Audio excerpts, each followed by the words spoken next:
Bezvadný. Drína. Zabijárna. Pohyb. Makačka. Dřina. Bezvadný. Úžasný. Zabijárna.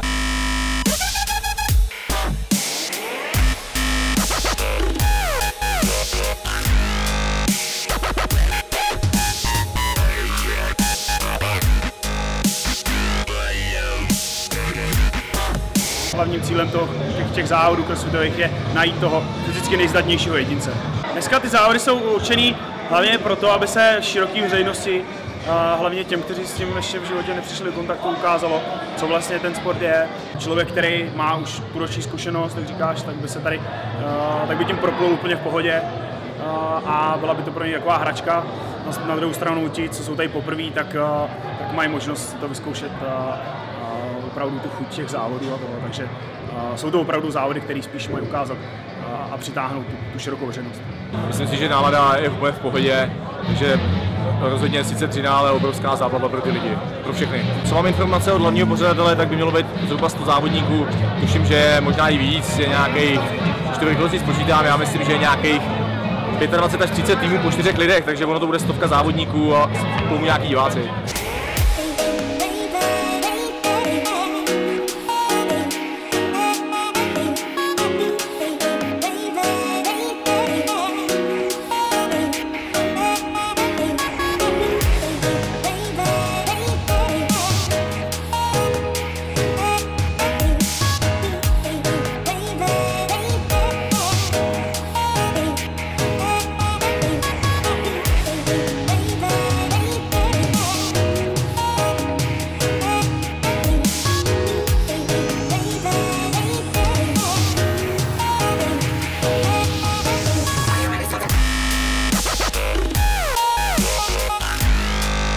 Droga! Na dno. Odvaha. Droga. Motivace. Nářez!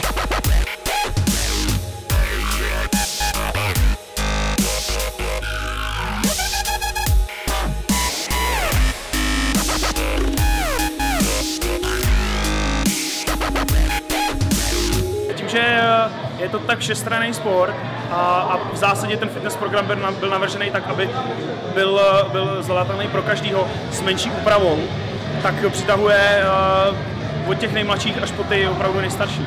Sami to vidíte, lidi se hecujou navzájem a makají prostě všichni dohromady a všichni se smějou, takže myslím, že super. Jedním slovem crossfit. Adrenalin.